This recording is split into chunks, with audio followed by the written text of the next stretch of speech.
Good morning. Good morning. I guess this is the second in what hopefully will be a weekly series of me putting my imprint out into the world. Feel like I'm taking a page from Seamus Heaney's playbook in his Station Island number 12.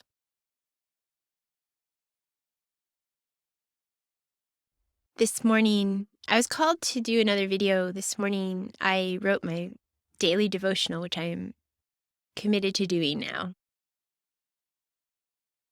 And I reflected on the idea of good fruit versus bad fruit, the passage from Luke chapter 6. And I was really happy for the meditation, the contemplation piece, because I realized a bit of a thread. First, I read it this morning as a warning. I think in past times when I've read that verse, funnily enough, I can't have any notes up because the glare catches on my glasses and is really annoying. So I can't look at anything and I have to just do it from memory.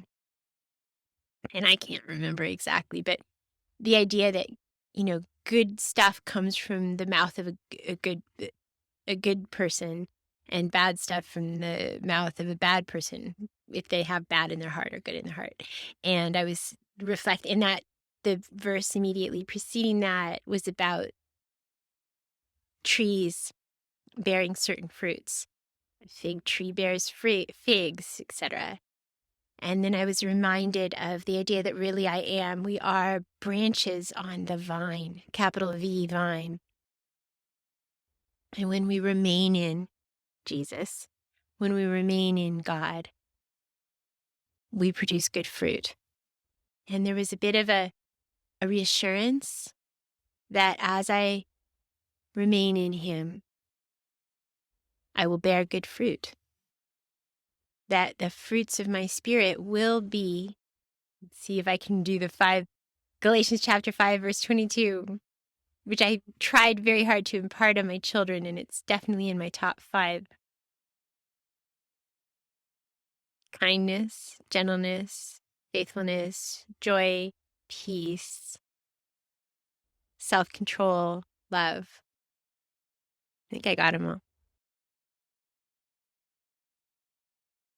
The reason I'm feeling this call is that couple things. My entire life I've always written. I've written poetry, I've written stories. I'm one of those kids. I started writing for money when I was 25 with I think the very first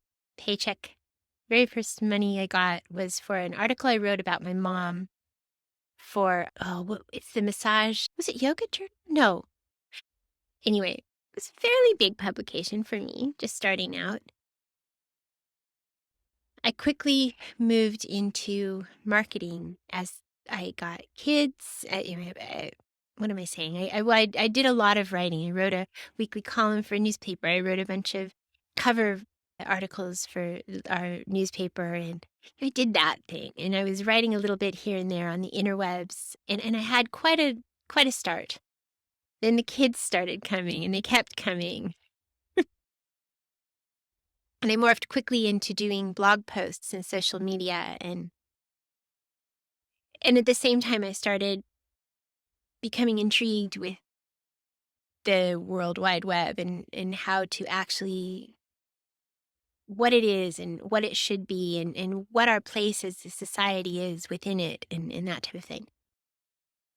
I'm saying all this to say that as I produced more and more and more content, that content became, in my mind, more and more meaningless and whatever. I reached a crossroads. And without quite knowing what I was doing, I started my Underbelly project. And I'm in this space now where I feel compelled. I feel compelled to produce content publicly that isn't being vetted by a publisher or a corporation or anyone. And so I could ask myself, what are you doing? How useless this is, right? Fair, fair. But there's something in me every morning. And again, since certain life events have happened, especially over the past 2 years, they've just girdered my, is the quote I'm thinking of girdering my loins? What the hell? But, it's just like fortifying me in this sense. I love having no notes. Fortifying me. And I just, again, this morning as I was reading Luke chapter 6, so I'll read what I've been doing every morning is kind of reading in the Bible, starting somewhere, often Bible.com's verse of the day, but anywhere, and then reading that entire chapter wherever it is, in whatever context I feel is important. Just reading, kind of saturating myself in the Word. This is going to be a fun, rambling one. And I'm going to do a little side note here, put a pin in that. The reason I'm doing that is I just realized as a Christian and someone who's going to be, trying to follow what I'm supposed to follow as a Christian, one of the tenets I came to recently was God is the Alpha and the Omega. God never changes. God is perfect. We're imperfect. We change. Our understanding of the Word changes. Our understanding of who God is changes. Our understanding of how to follow Jesus changes. Our understanding of the entire thing will change over time and with the depth of our understanding. And I think that one of the things that I was always caught up in is for a lot of us, I think, are caught up in the Bible. The Word is sometimes so, let's say, archaic or so seemingly such an enigma. Like, really, do you need to say it this way? God? I think is how I feel a lot of the times. And so, sorry, but one of what I decided to do this year is deeply meditate on the Word with the understanding that the Word is perfect, with the caveat that my understanding of the Word might need to change. So this morning, meditating on Luke chapter 6, Beatitudes, I realized that for me this morning, the idea of the good fruit coming from a good heart, bad fruit coming from a bad heart, I had always read that and then stopped and felt like a judgment about it. Like, oh, am I good or bad? What is coming out of my heart? What about that person over there? Are they good or bad? Do I have to be afraid of them because maybe it was obviously wrong. Now, but this morning I read it with fresh eyes. And as I contemplated, I thought, this is more of a reassurance and a bit of a warning. And it's the same story arc. Remain in Jesus, remain in God, follow Jesus, and your fruit will be good. And it's not, as they say, rocket science. You could, arguably, be a person who doesn't believe all the, what should I say, gobbledygook? Would God be offended with that wording? You could be a secular humanist who thinks Jesus is a good egg and follow Jesus, as so many people do. I almost not secretly, I have said out loud before, really admire those people.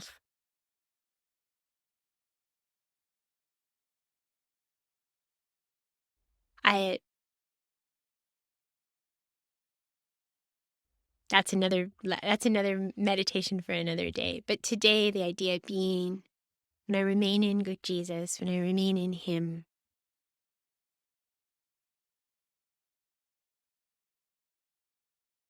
I produce good fruit.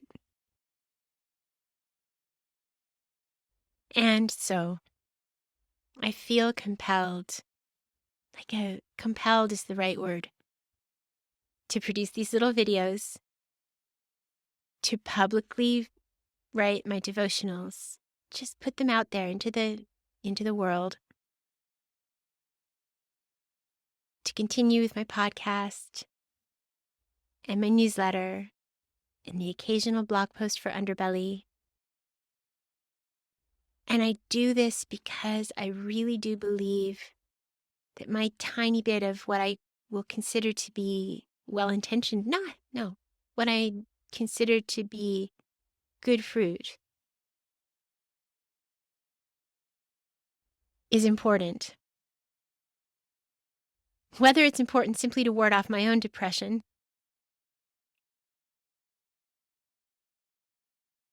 or whether it is important because it puts that drop of something out there into the universe and that emanates out and somebody sees it and that sparks in them something that will become even bigger, which would be amazing. My little flower, my small drop, is important. And this meditation was helping me remember that. I was feeling quite tired and empty and depleted earlier. That kind of what's the point feeling. And I realized this series of things that have happened to me especially over the course of the last 2 years, but over my life, has given me this singular perspective. And something is telling me to speak. And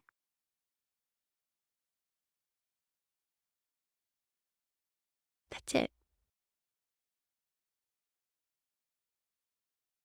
I really think, similar to oh gosh, and I have to remember all these names off the top of my head. This is hard. Sarah Billups. I love her work.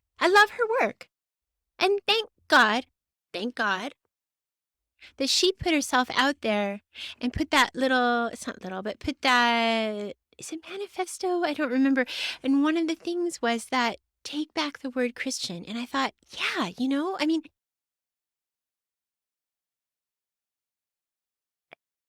following Christ is going to look probably slightly different for each person who follows Christ. I mean, that's fair. We're human. We're like the blind man and the elephant. We're doing our best. But honestly, so many heinous things have been done in the name of Christ over the millennia. On the one hand, it's always kept me quiet. Like, oh God, I don't want to tell somebody I'm Christian and bring up trauma for them. And that's possible, right? But at the same time, if I don't reclaim to the best of my ability, yeah, there's a sacred mystery involved. That's true. To the best of my ability with the help of God, if I don't reclaim what Christ speaks to me, what Christ says to me and always has said to me, I'm like my dear new friend, Jean Russell said, her partner said, denial is a form of support. If I remain quiet and don't, and stay quiet and don't let any of my fruit out. I love when my metaphors get so stretched that they become absurd. It's one of my favorite things. When I can literally see like pears and apples flowing from my mouth. But when I don't let that fruit out, right? When I don't acknowledge that, for me at least, it comes from Christ, that's denial. It's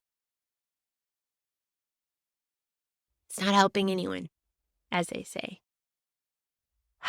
So signing off. I'm going to try to do this once a week.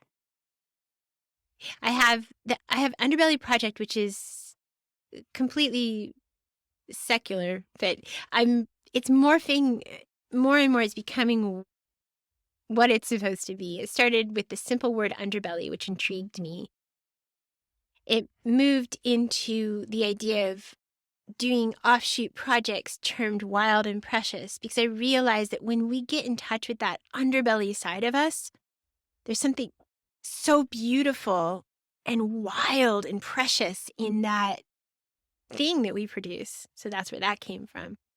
And as I've been doing it now for 2 years, a podcast and a newsletter, the occasional blog post, I've made some courses. So as I've been really immersing myself in this project, I suddenly realized, yeah, when we can tend to our most vulnerable parts of ourselves, our orchids, if you want the orchid versus dandelion theory, when we really, really cultivate those parts of us, and they start flourishing, when they start growing in this beautiful, nourishing compost we create or we find ourselves in and then help to create, we blossom into something real. And what I've realized, what I've always been ashamed of, and what has held me back from speaking my truth, I realized is suddenly, this is it. So, as I said a few weeks ago on the Wild and Precious, what was it now? I don't even know which channel, but it was on a YouTube and it was on my podcast called Effortless. I realized what I'm offering is a Velveteen Rabbit kind of realness. So, not riches, not beauty, not hipness, not fashion sense, but a Velveteen Rabbit style real, where you belong, you become, and you accept the chance of it all. And as the two Davids would hope, you then are able to to disobey, move freely, and co-create your own reality. Welcome.